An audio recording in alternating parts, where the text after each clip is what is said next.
Hi, my name's Phil. I like talking about politics, and in this video I'd like to take a little break from face palming at the thought of farmers knowing they face ruin as a result of this Conservative government and their Brexit, but seemingly doing nothing about it, to considering if the one thing they may do to help is vote these national vandals out of office. But first, if you'd like to be notified of daily news and politics, please subscribe to the channel and click the bell notification icon. So, farming. One of the sectors of our economy that was hit by Brexit immediately, very, very hard. It was hit by the imposition of checks on exports to the EU as well as other restrictions. It was further hit by the Australia trade deal, although that hit has been saved up for a few years, and it will be hit with several other trade deals potentially in the works as well. The issues are as varied as the farmers themselves, but major problems can be characterised as follows. One, farmers now struggle to export their goods. Even though there's a ready market for it in Europe, because of the massive amounts of paperwork, the delays caused by checks, all means that it is now significantly more expensive and takes longer to deliver. It is more costly and less reliable as a product. Second, farmers will struggle to sell their products to their own domestic market once trade deals with countries who use intensive farming methods come online. British farmers are legally required to maintain standards, and so will be undercut with poorer quality mass-produced goods in their own market by farmers who live at least one ocean away. Third, as if it weren't bad enough that Brexit means that they struggle to sell to European customers as well as British customers, they even struggle to maintain their production levels where there is currently still a feasible market.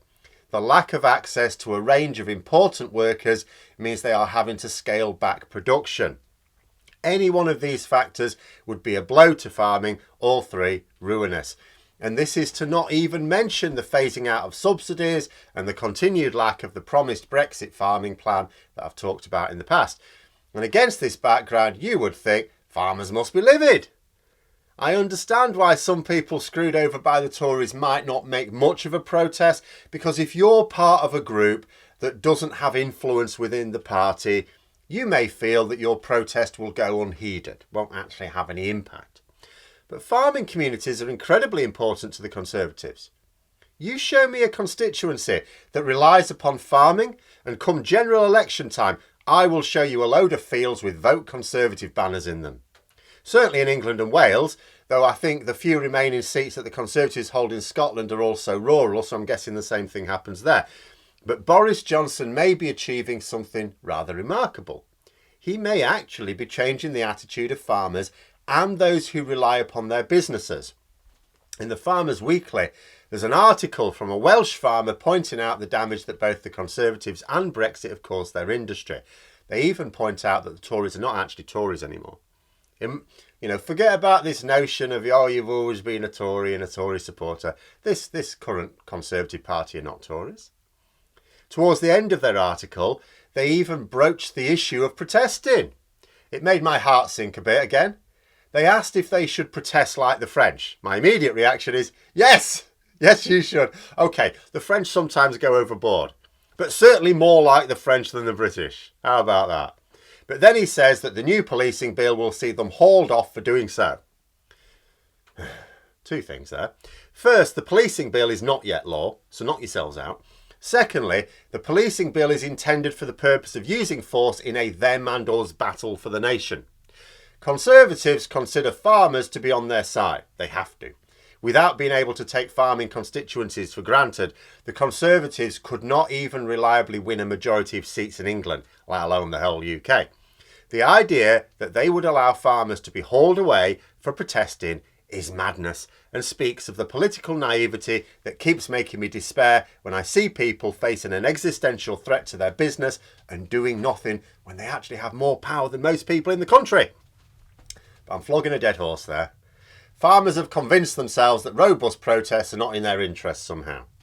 But he did end by wondering if a revolution, is off the table, but not necessarily an evolution, like in North Shropshire. North Shropshire, the farming constituency that had been held by the Conservatives ever since the seat was first created nearly 2 centuries ago. Every election, can you imagine? Every election for 2 centuries, Conservatives win every single time. it fell to the Lib Dems last month in protest at Boris Johnson's debauched government. Of course, that was the issue there. They didn't vote the Tories out because they were killing farming. That might have lost them some votes, but not the seat. It was Boris Johnson in his disregard for the rules. At the next election, with Johnson gone, it will swing right back to the Tories. Even with the economy in ruins and farming no better off, their new leader won't have the appearance of a hedonistic liar and charlatan, so they'll vote for the monkey in the blue rosette again. North Shropshire is not a target. But there are other farming constituencies which might be. The Lincolnshire Echo ran a story on a sugar beet farmer who was bemoaning the broken promises made by the government which are badly affecting his business. This is an award-winning farmer who also has been honoured for helping other farmers struggling as well. So the sort of guy who rolls his sleeves up isn't just self-centred and takes responsibility.